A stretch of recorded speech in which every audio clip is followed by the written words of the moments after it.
Doctor गौरीचा मृतदेह माहेरी आणला। डॉक्टर गौरीचा अंत्यसंस्कार अनंत गरजेच्या घरासमोरच पार पडला। पालवे कुटुंबाचे नातेवाईक आक्रमक। वाढीव आरक्षणाची निवडणूक आयोगाला धास्ती। जिल्हा परिषद निवडणुका घोषितच होईनात। नगर परिषद आणि पंचायत समित्यांच्या घोषित निवडणुकांवर टांगती तलवार। अनंत गरजेला अटक। पंकजा मुंडेचा पीए अटकेत। रविवारी रात्री 1 वाजता वरळी पोलिसांकडून अटक। आत्महत्येवेळी घरात नव्हतो, अनंत गरजेनं आरोप फेटाळून लावले।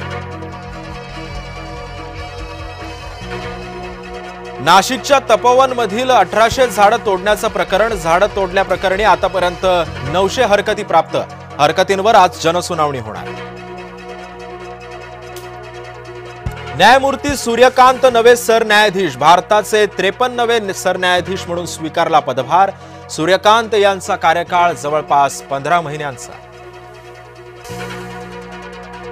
एका महिलेच्या गर्भपातावेळी अनंताचं नाव नवरा म्हणून लिहिलं होतं। दमानियांनी सांगितला गौरीच्या मृत्यूचे संभाव्य कारण। गौरी गरजेची आत्महत्या नसून हत्या। गौरीच्या नातेवाईकांचा थेट आरोप। राज्याला मिळणार नवीन पोलीस महासंचालक। सदानंद दातेंचं नाव चर्चेत। महासंचालक पदासाठी सदानंद दाते आघाडीवर।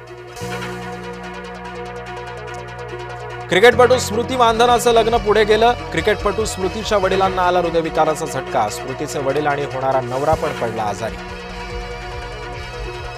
विकासाच्या मुद्द्यावरून माझी बिनविरोध निवड। फडणवीसांचा मामेभाऊ आल्हाद कलोतीचं विरोधकांना प्रत्युत्तर। अनेकदा बोलायचं असतं वेगळं, मात्र अर्थ निघतात वेगळे। अजित पवारांच्या वक्तव्याची मुख्यमंत्र्यांकडून सारवासारव। भाजपसोबत राजकीय मतभेद, मात्र भाजपला सुसंस्कारी पक्ष मानते। खासदार सुप्रिया सुळेंचं वक्तव्य। देशाला दिशा देण्यासाठी ठाकरे बंधू एकत्रित। माजी खासदार अरविंद सावंतांची प्रतिक्रिया। भारतीय क्रिकेट संघाला नवं नेतृत्व। के.एल. राहुलच्या नेतृत्वामध्ये एकदिवसीय संघाचा कर्णधार।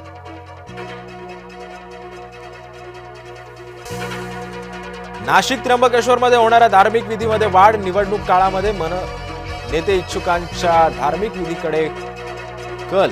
धार्मिक विधीमध्ये 30 ते 35% वाढ झाल्याची।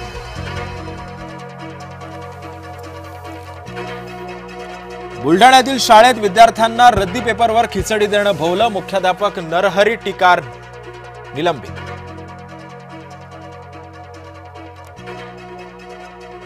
पंतप्रधान नरेंद्र मोदी आणि इटलीच्या पंतप्रधान मेलोनी यांची बैठक। G20 शिखर परिषदेच्या पार्श्वभूमीवर पार पडली बैठक।